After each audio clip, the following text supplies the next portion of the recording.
Hi, everybody. Good morning. Hello. Happy New Year. We're just getting set up here.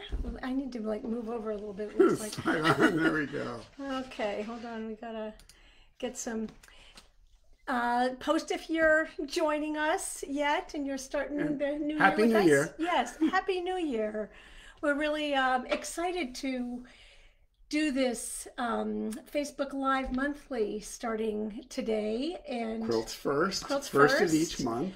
And we had such a great response to the Facebook Lives we did in September and then again in November that we thought we'll just check in with you every month and Yes. let us know how we can be helpful to you in your quilting.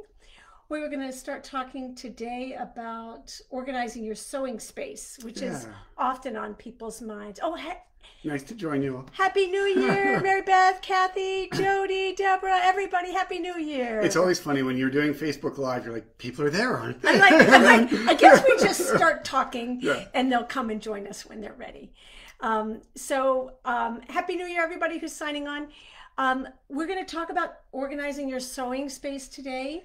Partly because we're like many people, New Year's is always a time for us to think about how we're using our space.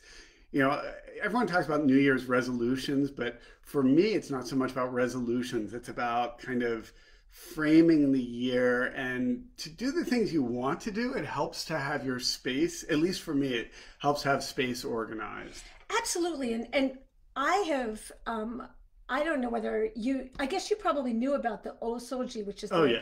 the Japanese tradition that prior to New Year's Day, you do an enormous big cleaning for a clean mind, a clean spirit, a clean space to greet the new year. And I started doing this in 19, I guess New Year's Eve 1983. And if you didn't know about this and you think it sounds like a good tradition, you can pretend tomorrow is the first and go Yeah. ahead and do your But osoji now. but you know, I know I really spent a couple of days sort of Hmm. planning out how to get rid of the things from the previous year that I'm just done with, you know, psychologically, spiritually, physically, Yeah, and having a clean space is always really rejuvenating to me. it is. I know that quilting is a tricky thing because in some ways your stash and your fabric and your tools are there to excite you and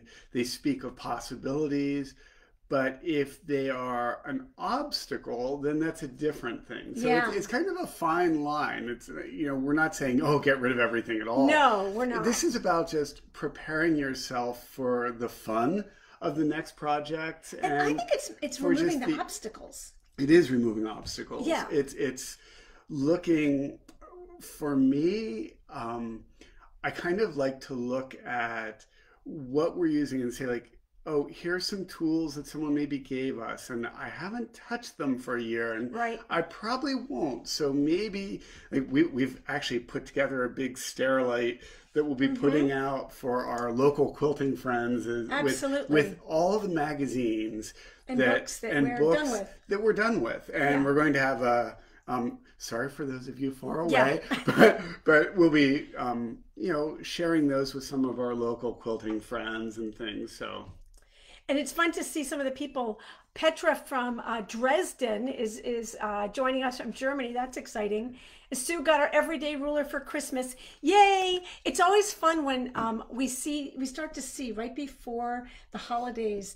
We suddenly see a huge number of men ordering things on our website and having them sent to their non-home address. oh, And I'm always like, and oh, this is exciting. They're gonna love it. not just men, but also family. Yes. The quilters, multi-generational quilters who give quilting Right. gifts to each other. But Sue, I was actually just using the everyday ruler for a little project I started this morning. So I'm with you.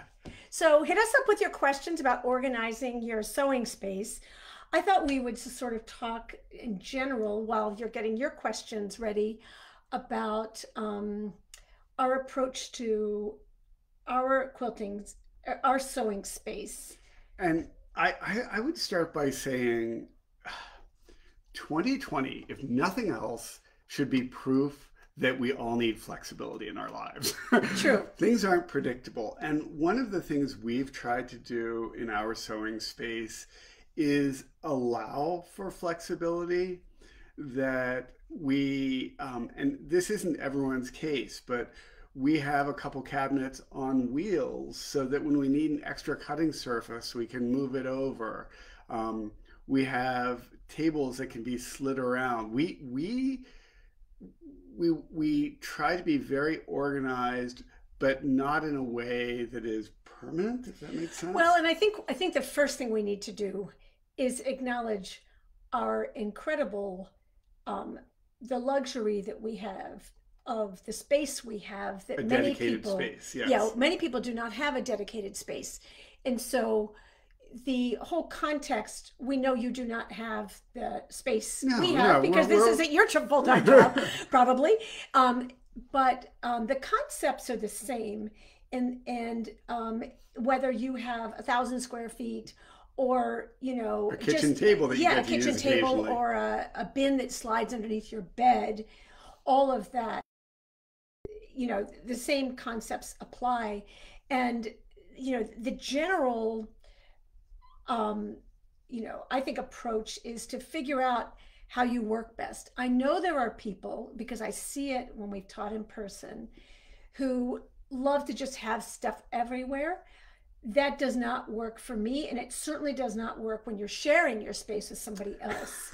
And Am I right? She's right. And I'm also laughing because if any of you watch the British baking show, you probably yes, like comparing workspaces. Yep. You've got the bakers who are absolutely neat, nothing out of place, and then there are the crazy messy ones with flour everywhere, and dropping like things. there's chocolate all over their aprons and stuff. And yeah, that's for us collaborating. We do have to kind of be respectful of each other's space and our own. And so one of the things we do is every day at the end of the day, we actually put everything back. We clean up. we do a reset. And do a reset. And I'd say 95% of the time, we're really, really good about that. Maybe 5% of the time, you get a little bogged down in deadlines and things might pile up for a day or two, but it's something that we try to really stick to. Yeah, I think, you know, I definitely need to spend a little time on my desk today, and emails and that kind of thing sometimes get bogged down. But I think the most important thing is that you figure out what you have available to you in terms of spaces, and then you figure out how to organize your belongings in a place that you know where to put things away, Mm-hmm. that everything has a place, and that you regularly purge things that you either aren't using or that are bringing you down. Yeah. That there are times that I've had projects that I started, and for whatever reason I just wasn't happy with it, and sometimes I let it sit for a while, but then I think there's a time to sometimes just sort of say, yeah, I'm kind of beyond that right now. And I'm laughing again because I just saw Sue's comment again that she got the everyday ruler for Christmas. And one of the things I realized this morning is after we had done our own rulers and now use them all the time because they're what we want to use, we have a bunch of old rulers that are sitting around that I've got to get rid of, because I know I get that kind of guilt in my mind, but I paid $15 for this or $20 for this 10 years ago. And it's a big piece of plastic. And it's a big piece of plastic. And so like one of the things I'll be doing is just saying, I'm just going to use the ones I like, and find someone who could use the other, that basically a quilting charity donation. So Laura wants to know about organizing scraps, and by size or altogether. I would organize by color, because I think color is the more likely scenario in which you would be, well, I would say size and color maybe is the way to go. And I'll grab a couple. So we have ours in some clear shoe boxes that, and that's pretty much anything under, say, a fat quarter. We put in a clear shoebox. And my feeling is when that shoebox is full, that's done. We're done. We're not saving any more than a shoebox worth of a specific color. So if you're a big scrap quilter and you're one of these people, I know that there are these people who have these half-inch finished pieces. You know, they love the teeny tiny. We don't do anything that small. This is what we use. We got these at the Container Store. Several blues, like 20 years oranges, ago. and as you can see, these aren't like pristinely stacked up. They're kind of for rummaging through when you just need a little something. But I think it goes back to when we're talking about storage, first and foremost, be honest with yourself about what you're going to enjoy. Because if the idea of saving scraps gets you excited, I mean, let's be honest, it's for some people that just organizing is as much of a pleasure as making the quilt. Then that's great. But if you find that having too much in the way of scraps brings you down, don't do it. I mean, I when I teach, I see people who have, as we said, the stacks of 1-inch squares, 2-inch squares, 3-inch squares, and they love being methodical about that. If that's you, do that. But as you can tell here, that's not me. I mean, I like having variety, but I don't do enough scrap quilts to warrant that amount of time. And space. And you know, one of the things that I think is important is that you be honest with yourself. If you're not a person who does a lot of scrappy quilts, if you're more of a kit person, or you're a person who likes bigger pieces for whatever reason, put all of your scraps in a bag and take it to your guild or a person a friend of yours who does scrappy quilts, and have them, offer that to them. In our Rediscovering Your Stash publication, we walk people through our method of organizing your stash, and that I won't go into long detail there because we've written like pages and pages on that, but that when we did a discussion group with that, everybody said that was the single most helpful thing they did in jumpstarting their creativity, to be able to see what they have. And it's not going to be a fast and easy thing to do. However, you seeing what you have and having a method to organize it, so it's all in one place as opposed to here and there, I think typically works better. I know there are people who like to store things in plastic bags. I think it's hard to get an overview of what you have. And the other thing, for anyone who has young kids at home, or if you have grandchildren you're bubbling with during the pandemic, a sorting challenge will occupy kids. I mean, a lot of kids just love sorting.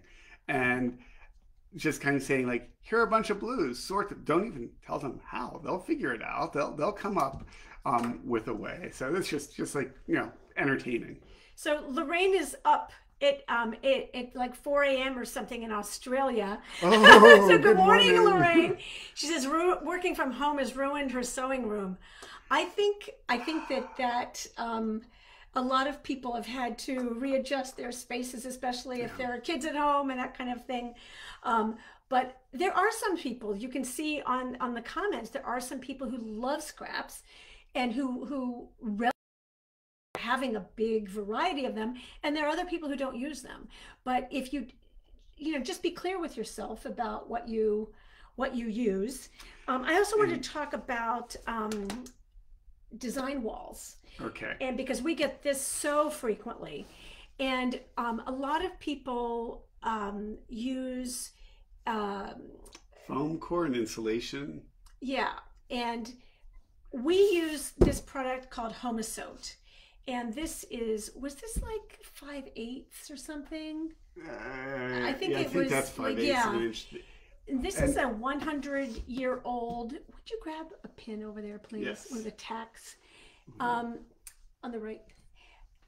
This is a 100-year-old sustainable product. This is such a great product that we have all over our house. and I think should be mandatory for every child's room. It is compressed newspaper. And I don't know what they're going to do when there's no longer newspapers being printed, but I guess they'll just use cardboard boxes or something because there's plenty of them now. But it's very rigid, as you can see. It's very heavy and it's very rigid. And you can hang quilts on it.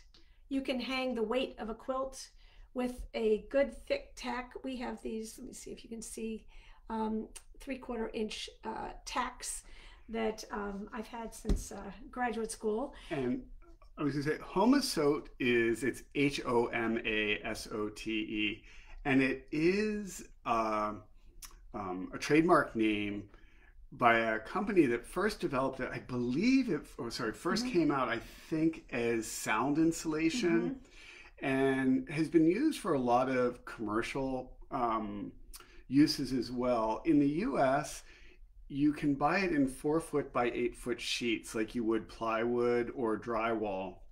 And it can be cut down to any size. There are a couple catches though. If a lot of Menards in the US carry Homasote, I don't think Home Depot does anymore. A lot of independent lumber yards carry it. One of the catches, if you cut it down with a saw, it throws off so much dust. It's actually dangerous, the pulp. So you don't ever want to cut it down without a mask. Well, it's not dangerous if you have a mask on. Right, It's just a lot of dust. Well, yeah. And you need a mask. Really bad fibers for your lungs. If you're cutting it at home, if you have a drywall T-square, you can just score it and snap it. Okay, so I just want to be really clear because most people it's not dangerous for your lungs if you have a dust mask on. Just while you're cutting it. It's not, right.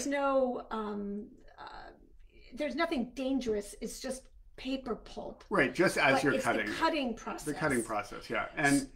But what's so nice about it in big sheets is you can do an entire wall with this, and it's paintable. Our design wall is Homasote wrapped in white flannel. Didn't we paint it first though? We did. Yeah, so I think what we did first, because we did this 21 years ago, we painted the whole thing white so we'd have a really good cast of the beige behind it, and then in the flannel and use a staple gun to put on the back and just stapled it to the back of the Homasote, and then we mounted it on brackets in the studs, and ours is floor to ceiling in the width of a window in our studio. And if we had room for a bigger one, we would definitely use it. And we actually have smaller pieces of Homasote that are just painted in the studio that we use as bulletin boards. And even at the university where I teach, in my critique, we have a critique classroom where all 4 walls, floor to ceiling, are Homasote painted white. And that's the same thing in grad school for me. Yeah. And that's where I just realized, like, why doesn't everybody have this? Especially in children's rooms. I think it's fantastic. Our daughter has, an entire wall of Homasote. Which she painted matte black, and it looks so cool. It looks very cool. It's in a white room. A white room with this black, but when you put all the pictures up there and all the teen mementos and stuff, it's really fantastic. So that is I'm going to check on that's a great thing if you're looking. It's very different because it's so thick from your standard bulletin board, which you just can't pin hard into. So Debbie Pine asked about how do you mount it. So you need to get a bracket. There's usually like an L bracket or some kind of bracket that they'll sell at a hardware store, and that needs to be screwed into the studs. Again, needs to be screwed into the studs. It's heavy. And you'll need a stud finder. We screw ours in at the top and bottom and then the sides as well, because sometimes over time, depending on, it can bow a little bit. Although, I'll say, if it's a huge piece like ours. Ours, there are a couple ways of doing it. You can actually screw it directly into the wall too. Just with a drywall screw? If with studs. With the With drywall drywall screw. screw, you don't even Okay. need studs. Okay. But if and I'm sorry because we're talking about something you can't see, but one of the reasons we have fancy brackets is we can take ours off the wall to move it around. So Lori's asking about, she has a closet in her new sewing room and recommendations for organizing your material in it. So, you can also do the design wall on the back side of the door too, if you had the hardware to do it. But for fabric, what I would do is measure the inside dimension of your closet and figure out the multiple of containers that you could put in there that would be stackable. One of the things I think that's really critical about sorting fabric and tools and whatever is to have the same size unit. You don't want to have 5 different bins. You need a conformity that things can stack for efficiency. And that's also how you know where to put things away, because if your bins, and we label all of our bins and everything with our quilts in it, so when we come back from a show we can basically file our quilts. But in terms of fabric, we have ours. I think we've posted before a video of our stash, and that we have these IKEA sliding wire baskets that we use for them. But inside a closet, you want to maximize that space, and the best way to do it is to measure the widest part of the container and the inside space, including the trim on the floor. Because if you measure the walls and you've got it trim, you might miss a couple inches of baseboard. But then figure out what size container is going to work the best, and then organize.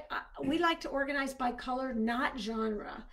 Just put everything all together, because that's how you're going to use it, and it helps you to see what you have more easily. And I was going to say, the great thing about closets, I mean, they're really in general good for storing fabric, just because they'll be away from light. Unless we live in a nearly 100-year-old house where many of the closets actually have windows in them, so that you don't have to turn on light, which is a great design but makes it less good for fabric.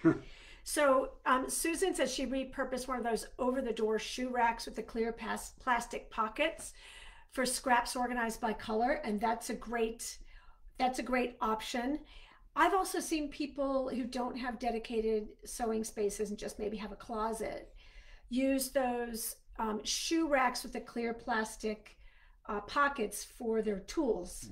That's a really good option. Again, because you want to be able to see things. And if you don't have if you don't have that amount of space, I've seen people use like toiletry bags that unroll, and they use put their tools in there. I think for me, it helps to be able to see things. I'm a visual person. Everyone's different, but if I don't see it, I will forget I have it. So Laurie, when you're talking about your closet, I have no idea how big it is, but one of the things about closets for me is smaller closets that have a lot of shelves never have enough shelves in my mind. And so you stack things on top of each other and it makes it hard to get to. So if you have a closet with 5 shelves in it, and you can cut 4 more shelves and have them closer together, I find that just so much easier to work with. So you're not stacking things on top of each other. I enjoy organizing, and one of the things that Weeks is bringing is, let me bring that. This is fantastic for closets if you're stacking bins and you're not putting them on shelves. We have a couple of these in different sizes. This is a big one. This is the big one, yeah. That you could put this inside a closet, stack a bunch of bins on it, and when you need it, roll it out. Having things on wheels is just massively helpful. And that's a really beefy one. It's designed for moving. But they have small ones. We have small ones and large ones, but we have this odd closet that is double deep, and if you put anything in it, you block everything else. So we just put things on wheels so we can pull them out, Mm-hmm. and there are things we don't access every day, but it's really useful. I think in storing, whether it's clothes or quilts or tools, if you can't access them, you just aren't going to use them. And you know, and this is where the sort of the tough love comes in, that the less you have, the easier it is to organize. Yeah. So if you can, as you're thinking about your sewing space, if you can figure out, you know, if there are things you can purge, and lighten your load, then but get everything out. Like if you're one of these people who has 10 pairs of scissors, get all your scissors out and store them all in the same place. Mm. And make sure that you see what you have, Yeah. because that's really going to help you uh, be more productive. Yeah. So Sue I'm gonna uses grab something. Rubbermaid drawers screwed to closet shelves. They have a bin Oh. that slides in and out and can easily be pulled out. That's a great option too. I think you've got to figure out, you know, what size you need. You know, do you have a lot of quilts you're storing? Do you have a lot of large pieces of yardage? Or do you have a ton of fat quarters that really need to be organized in a smaller container? So that really works well. Did you make the roller stands?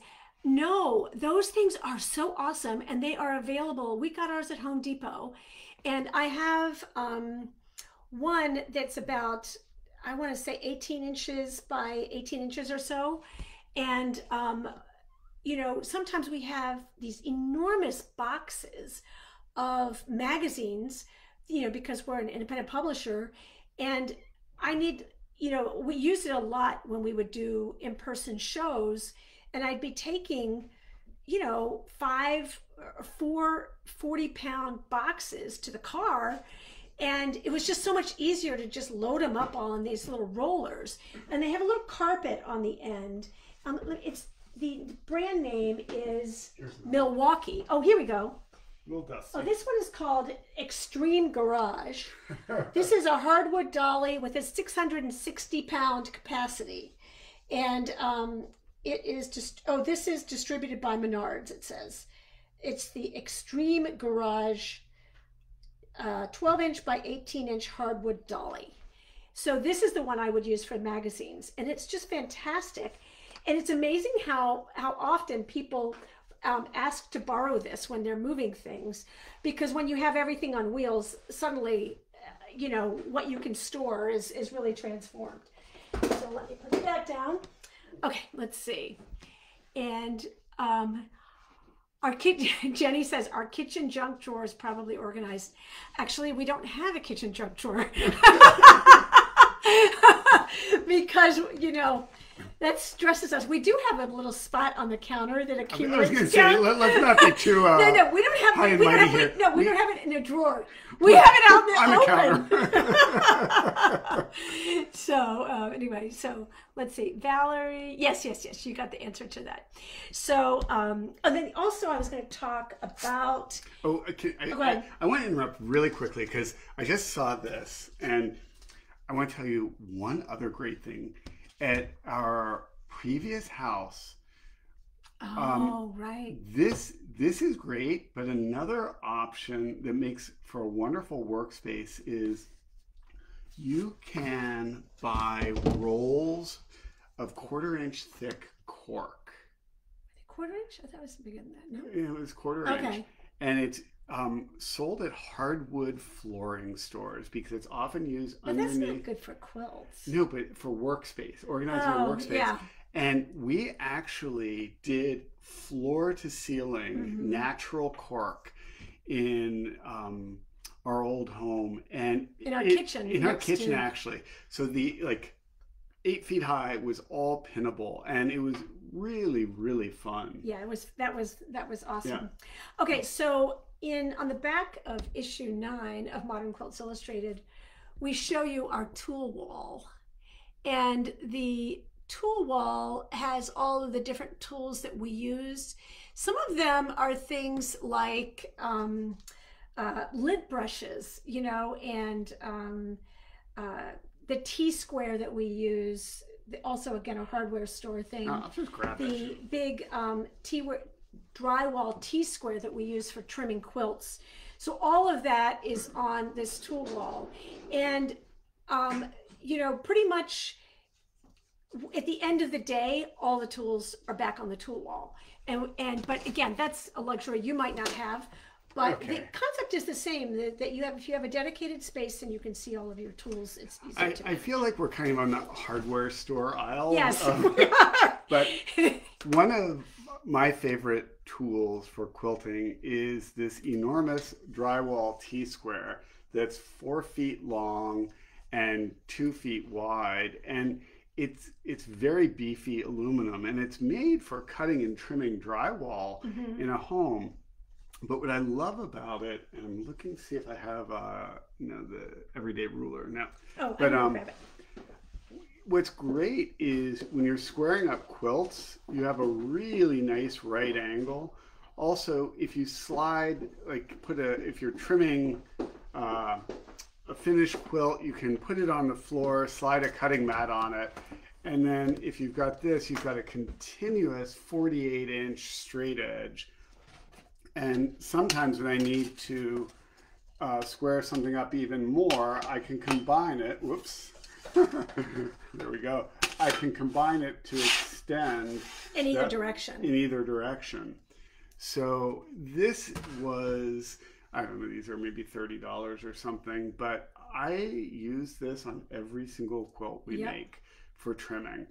And you do have to be a little careful with it because it's long and cumbersome.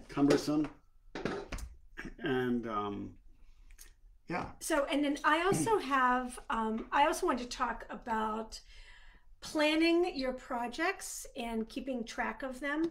And I will admit that I am a bullet journal zealot.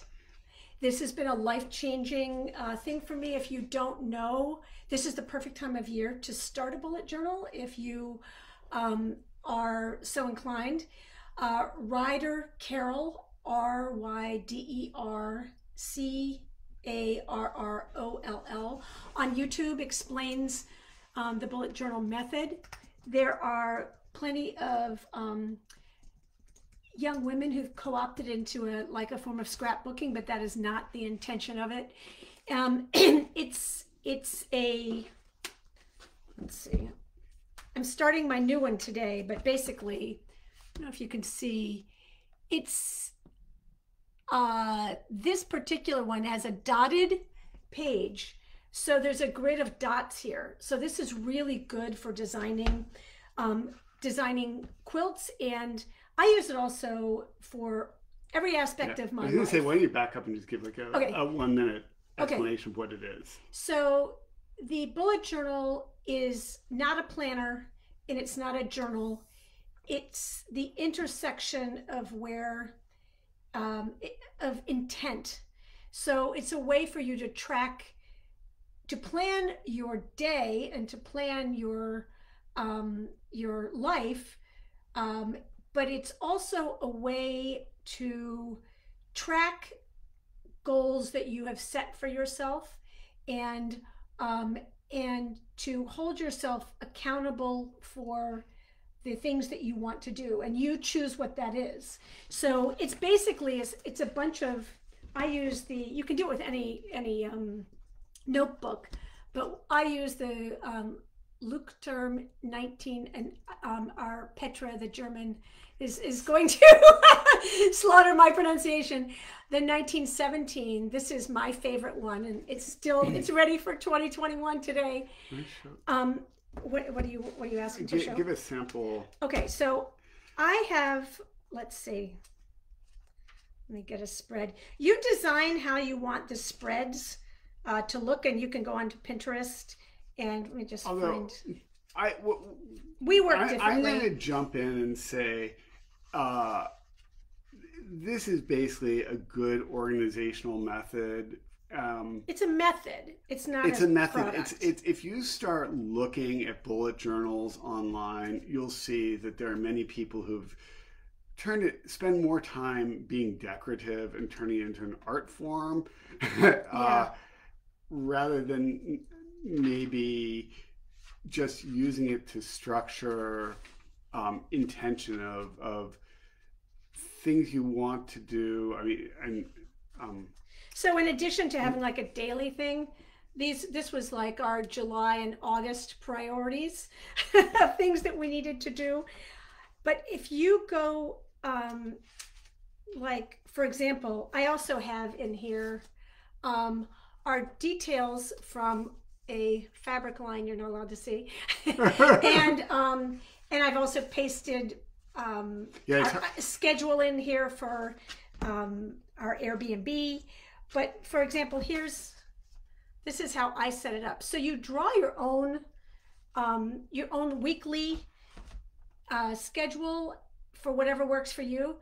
There are times that I've divided it by home and business, and then there are times it's like it doesn't have to be the same every week. So it's just a blank book, but the bullet journal method, helps you track goals that you set for yourself, as well as kind of use it as a regular planner. so it's a combination of a to-do task for short-term, long-term, and integrating goals.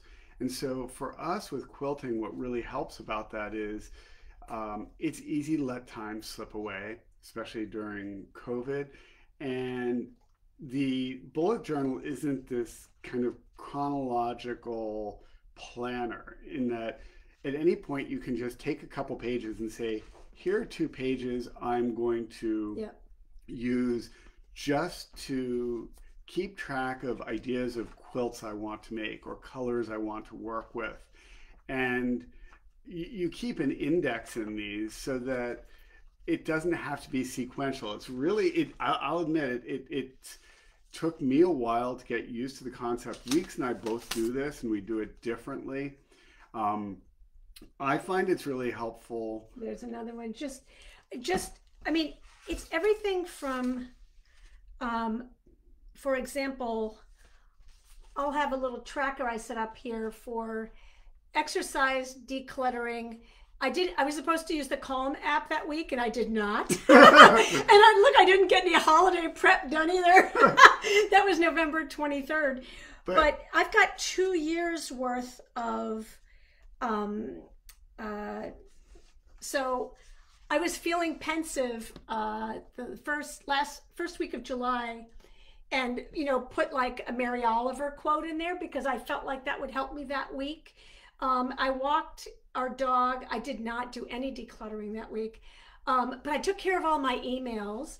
And so you kind of just decide what's important to you, and you just decide you're going to check it off every day. I think, when we said we were going to talk about organizing your space, I think the reason we decided that showing the bullet journal would matter, we both use this to organize our creative time as well, and to kind of try to set aside chunks. And what I find is the whole one of the big ideas of the bullet journal is, if there's something you want to do and you don't get to it, you kind of move it forward, migrate it, and you migrate it.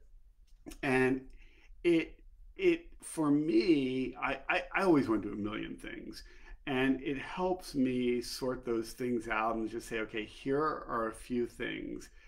If I keep an eye on them, I won't get distracted by other items. You know what I just realized? The bullet journal is the task version of our tool wall. It kind of is. Everything is in one place. In one place. So but there are different locations for each thing. But basically, all those things that you normally write down on a scrap of paper, you put everything in here. Everything for every aspect of your life goes in one place, and then you can always find it. And you're like, where did that little scrap of paper go? Oh, and so go ahead. I was going to say, in this world where everything is electronic, a lot of people are like, why would you do this? Like, you can't cut and paste. And I just find that the act of writing helps me remember things. And it's just way too easy to type notes in a Word file and never look at them again. I mean, it's just like they just disappear. So Jenny asked if we do one for home and one for work. No, this is I didn't bring so. mine. For example, this was I divided up sometimes where there's one column for home and one column for work. And then I also this was like National Quilting Month, and there were these photo challenges. So I just printed that out and double stick taped that in there.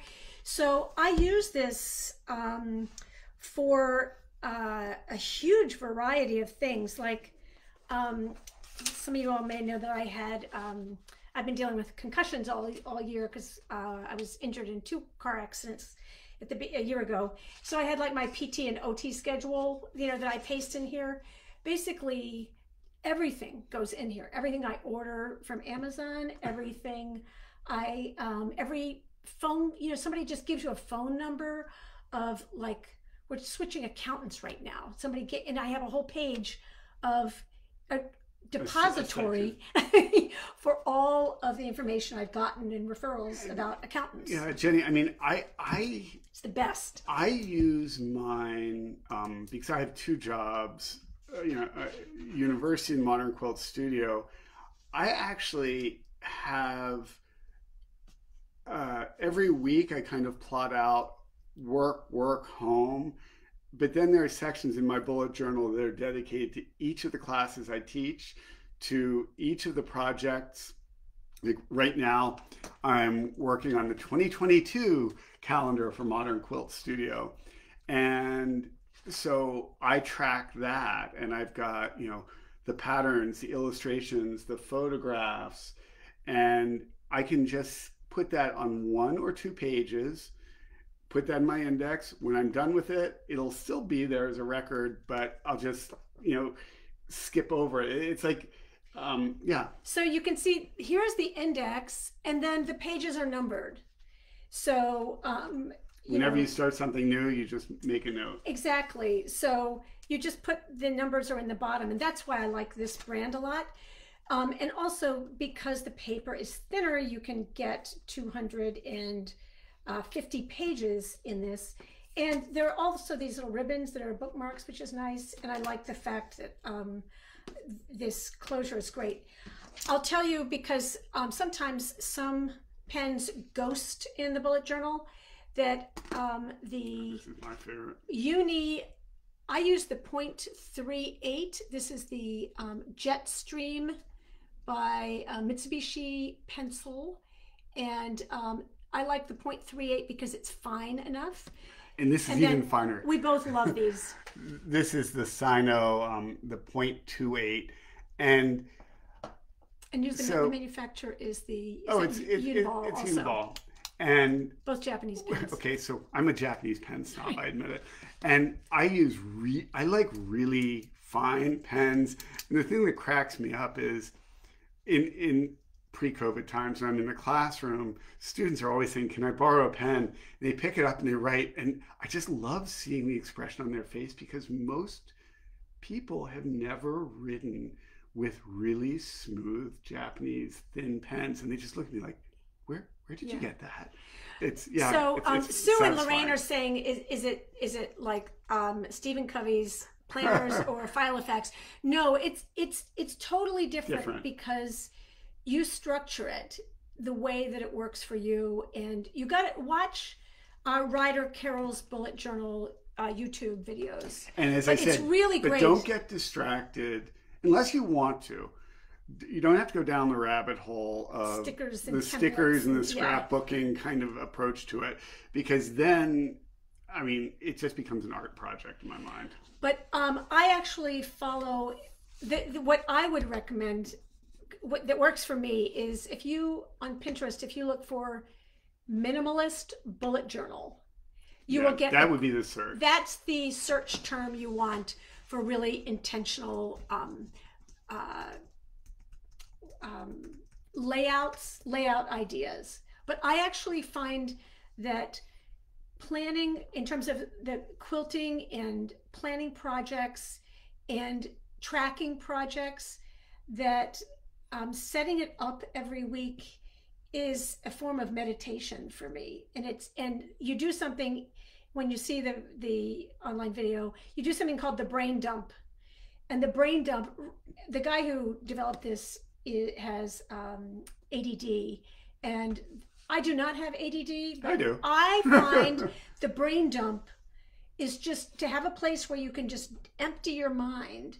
And then sort through. Yeah, and then figure out, okay, how am I going to follow up on everything I've just dumped? So anyway, so we're going to get back to quilting. Yes, back to quilting. But this because is a it's all related. It really is. And yeah. You know, but it is the task version of the tool wall. I had never thought about that, where everything has a place and everything is organized, so you can I hadn't thought of it that way either. Yeah. And actually, the other thing I'll say about the tool wall, one of the things I like about it is when we were putting it up, we had enough room for 2 tool walls. And I said, oh, should we do one on each wall? And then you realize if you do that, you'll just fill it up with stuff you don't like. I said, well, I don't want to have that many tools. No, like yeah.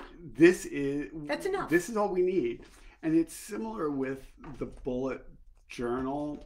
What I really do like that it's a physical little book that there's just something about it. You have to take the time to do it neatly, which means you have to slow down. And usually on Sunday nights, the intentionality is important. And also being able to look and say, did I exercise this week? Did I respond to those emails? Like I've got some emails that I've got to respond to about teaching and that kind of thing. Oh, but Caroline, anyway. sorry, I'm glad you're interested in the T-square. So I have to show one other thing. I think I've only shown it once, but as long as we're in the hardware store, if you end up doing a lot of measuring, there is something called a center point tape measure that is very unusual. But if you look at this, if you look at the top, you have the inches 1 to 12, and at the bottom, you'll notice that the inches are marked at the halfway point. So for instance, right here under 6, is 12, which means this is the midpoint of something that's 12 inches wide. That's the midpoint of something that's 11 inches wide. And what I love about this is with quilts, if you have a piece and for some reason you need to know, like you measure it and it's 23¼ inches. If it's a symmetrical quilt. And it's a symmetrical quilt and you need half of that. Okay, it's not complicated math, but if it's 23 3/8 and you can just measure this and use the half points to mark perfectly without thinking. And I use this thing all the time around the house for quilting. So it's one other tool that's always on our tool wall. Okay, so we're going to do this on the 1st of the month, and sometimes depending on our schedules, one of us may do it solo, or we're probably going to try to do it together as much as we can. But I really hope that you will look forward to being able to ask questions. And I'm going to try to, as part of my new bullet journal setup, I'm going to try to plan out the schedule for the topics that we're going to talk about and today, and then I'll post them. And today we weren't showing. I mean, we will normally have quilts and projects, but we were just kind of starting off with this fresh organization as the day's topic. This Dee Graff is said she's organized in her studio but not organized, in my motivation during COVID. Help is bullet journaling a way you stay motivated, finding it hard to find my joy.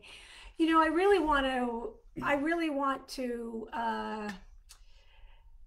acknowledge that it's been really hard, and I've been dealing with concussions all year, well, all last year, and as well. So I understand that feeling of sort of being defeated. It's a depressing time, and from what the health professionals tell us, the worst is yet to come. So we really need to figure out a way to dig deep and find fortitude in this. I find that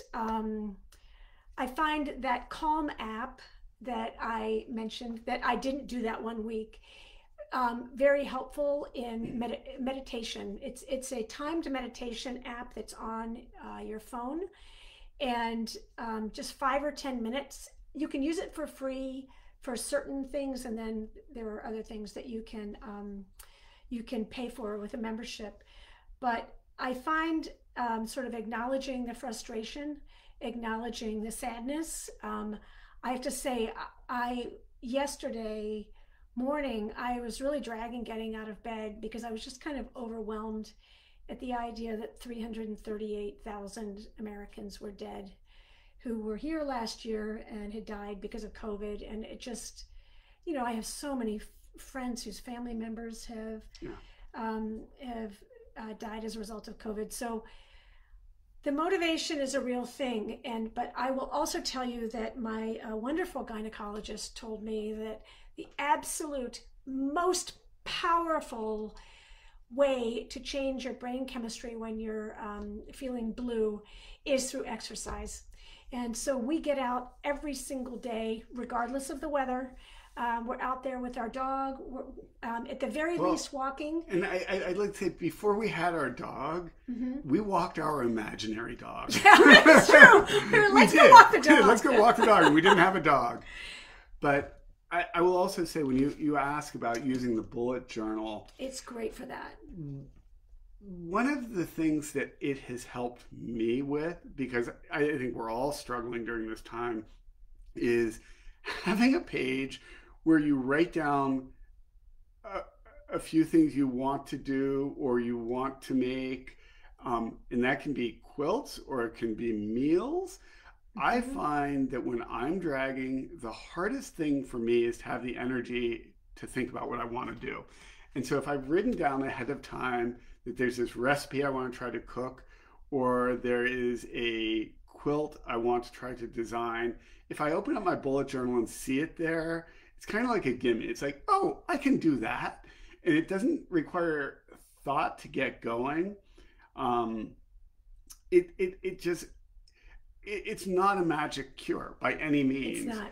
But I just find that having that little thought there to get me going. It's like a prompt. It's a prompt. Yeah. It's a prompt. And that's and I think you have to see it as a prompt and an aid, and not a, oh my gosh, I can't believe I didn't get this done.